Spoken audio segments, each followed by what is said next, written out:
Saudara dan saudari yang terkasih dalam Tuhan, salam jumpa kembali dalam Busah, Butiran Sabda Allah Harian, Senin 10 Februari 2025. Peringatan wajib Santa Skolastika Perawan.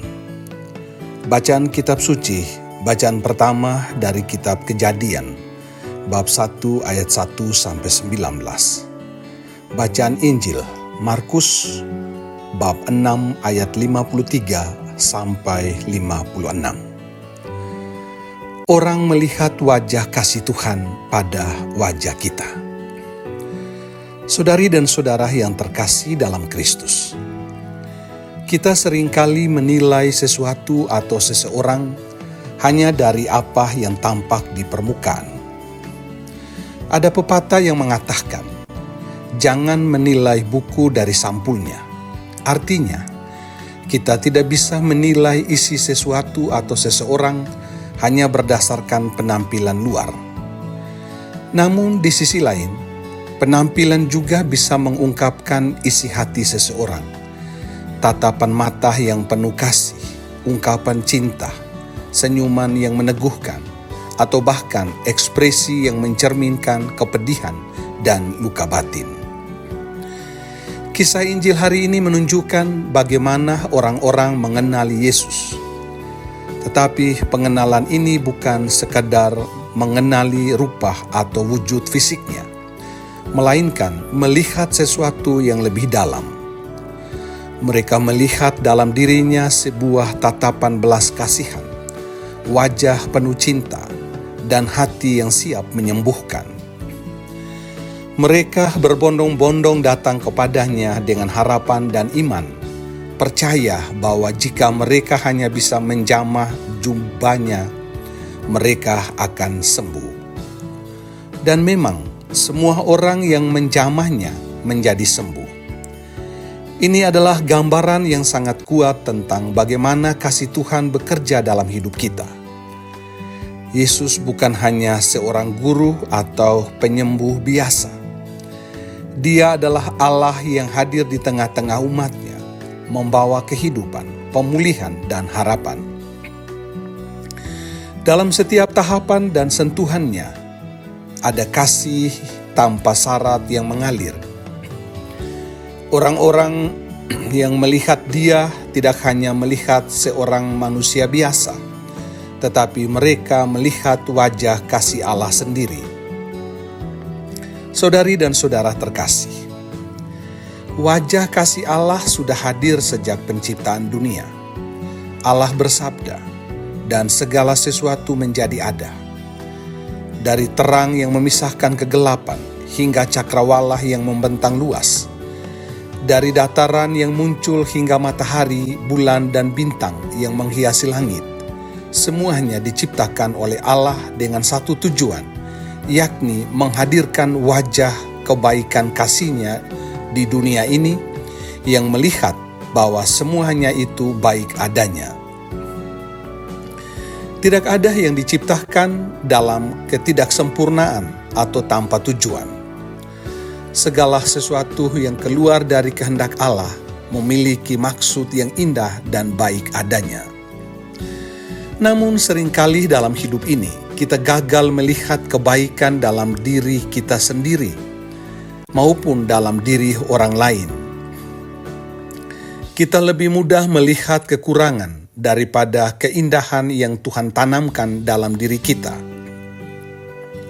Kita seringkali menilai seseorang dari kelemahannya, bukan dari anugerah yang Tuhan berikan kepadanya.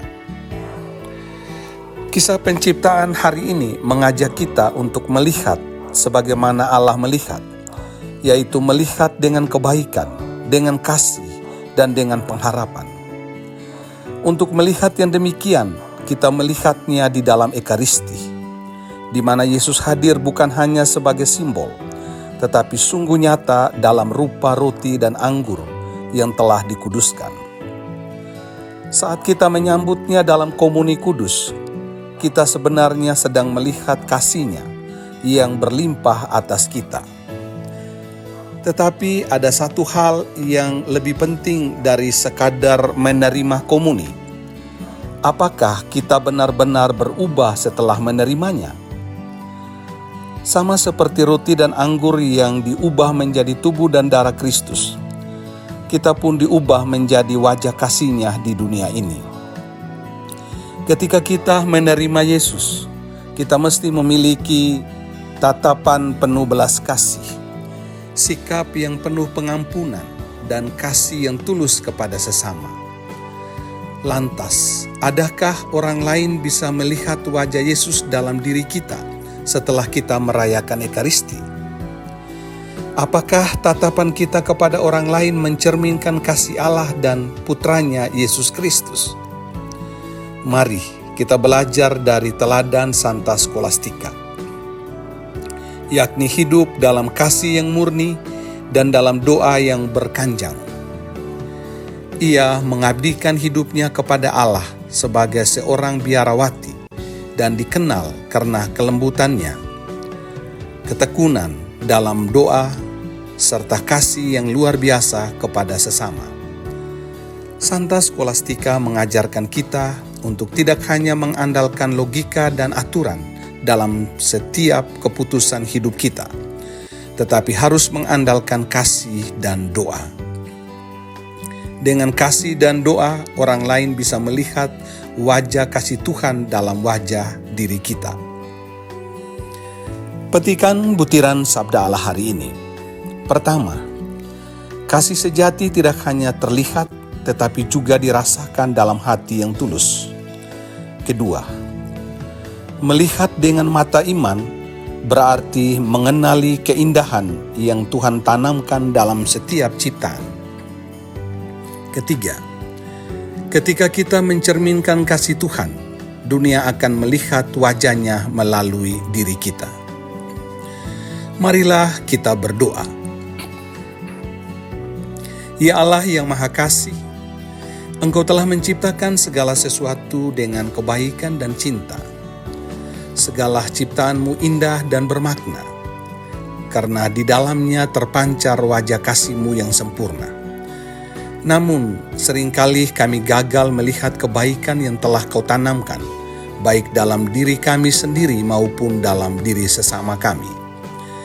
Kami lebih mudah menilai, menghakimi, dan melihat kekurangan daripada mengenali anugerah dan keindahan yang Kau berikan. Ya Yesus, Engkau yang hadir di tengah umat-Mu, wajah belas kasih yang hidup dan nyata. Engkau menyentuh yang sakit, mengangkat yang jatuh, dan mengasihi tanpa syarat. Tatapan-Mu membawa pengharapan, tangan-Mu membawa kesembuhan, dan hati-Mu memulihkan yang hancur. Ajarilah kami untuk melihat seperti Engkau melihat, bukan hanya dengan mata jasmani, tetapi dengan mata hati yang penuh kasih, seperti yang kami alami dalam Ekaristi. Ubahlah kami menjadi wajah cinta-Mu di dunia ini setiap kali kami menyambut-Mu dalam tubuh dan darah-Mu. Semoga tatapan kami penuh belas kasihan, sikap kami penuh pengampunan, dan tindakan kami mencerminkan kebaikan-Mu. Jangan biarkan kami hanya menjadi penerima kasih-Mu, tetapi enggan menyalurkan kasih bagi sesama. Ya Tuhan, melalui teladan Santa Skolastika, ajarilah kami untuk hidup dalam doa yang berkanjang dan kasih yang tulus. Semoga dalam kelembutan dan ketekunan kami semakin menyerupai Engkau, sehingga dunia dapat melihat wajah-Mu dalam setiap senyum, perhatian, dan perbuatan baik kami. Bimbinglah kami ya Tuhan, agar dalam setiap langkah hidup kami, wajah-Mu semakin nyata dan cinta-Mu semakin terasa. Engkaulah Tuhan kami, kini dan sepanjang masa. Amin.